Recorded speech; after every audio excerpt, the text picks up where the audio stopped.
Randy, thank you so much. I want to thank you all for being here tonight. It means a lot to me to see a group of chiropractors in a principal state, which is not every state in the Union has such a high density of principal chiropractors willing to come to deepen their understanding. And to me, that shows your deep commitment to yourself and to the principle of chiropractic, and beyond this, to the people that you serve. So I want to acknowledge you for being here and making the effort on a Monday night after practicing all day to come and deepen your understanding. Randy, come on up here.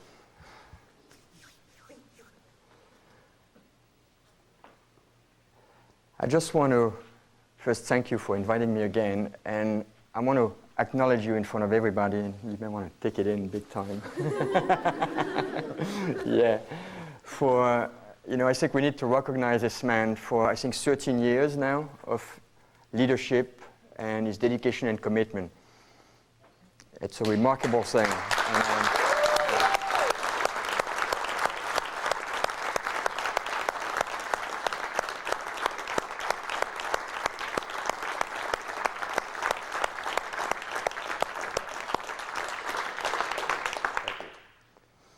Thank you so much. Yes, you can go now. Difficult to receive, I noticed that, especially for chiropractors. And I don't know if you notice how chiropractic setup in a practice is very much designed for us to give. It's so designed for us to give because one of the common wounds of chiropractor is a fear of intimacy. Just think about that one for a second. How our profession is so well designed for people that have fear of intimacy. Short interaction. We come in, they're sometimes face down on the table, or they're sitting and we're coming from behind them and we touch them. Face down, we adjust them. See you next week. See you in 2 weeks.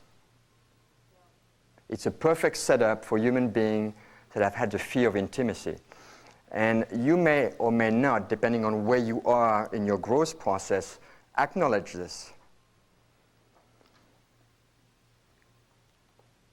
But you may want to look into it.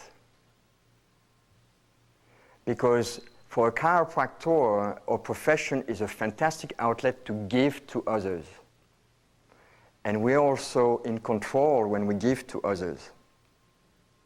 But when it's time to receive, oh, this is scary. Because receiving entitled being totally out of control. When Wendy's up here, first it's like, and then eventually, you settle a little bit and you allow yourself to receive.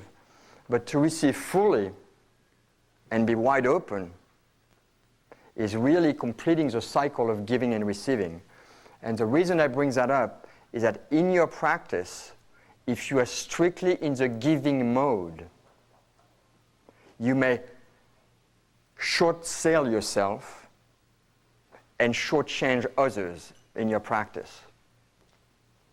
And when you are willing to finally be vulnerable, let go and receive, then the cycle of giving and receiving is complete.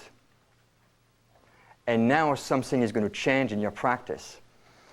It's very interesting how for quite some time in our profession, the dominant paradigm was that if you're a chiropractor, you always have to be feeling great and terrific, feeling fantastic, feeling enthusiastic, feeling up, feeling extraordinary. So when people ask you, how is it going? Always it was like, oh, I'm doing fantastic, because you're a chiropractor. And that was a paradigm for a long time. But in that, there is a total non-willingness to be real, non-willingness to be human, non-willingness to be vulnerable, and to acknowledge your state. And in that doing, you are very much shortchanging your relationship with the people in your practice, and you're not allowing them to give back to you. You're already giving so much to them. But by keeping that stand of always being the positive one, always being the up one, even when you're not, and keeping up that front. There is a disconnect there. And people know that. On some level, the public, no matter what their educational background or social background, they know that on some level. That something is not quite authentic in you. Because no human being is ever up all the time, unless you are a fake performer. Are you with me in this dialogue? So this came out of the interaction with Randy here in this introduction. But I want to let you know that right now, I'm in a very, very low place in my life. So I'm going to give you the best that I have in that place. But we all have cycles of ups and downs. And sometimes you ride the crest and you're on the top of the mountain and you have clear vision. But I've come to realize that you cannot stay on the top of the mountain all the time. The sun will burn you. There is no food and water. So sometimes you have to go down in the valley. And in the lows of the valley, this is where the food and the orchard and the water lies and the people are. So in the lows of life, in my experience, and it's only my experience, that's where I've grown and learned. And right now I'm in one of the most challenging phases of my life. So in that place of the low, being down in the darkness of the valley, it's easy to lose vision. And I don't mind to tell you that in this place right now, it was very difficult for me, since I had made that commitment a long time ago to be here, to come here when I feel I don't have the vision that I have when I'm on the mountain. But I know that I've had it. And now I'm in the low. And I'm growing and I'm changing and I'm rebuilding myself. But I'm in a place of being completely dismantled. And I don't know if some of you can relate to this. I don't know if some of you can relate to having gone through cycles where you're being hit with a lot of things that brings you to look at yourself and to dismantle yourself, and suddenly you feel you don't even know who you are because you are in pieces.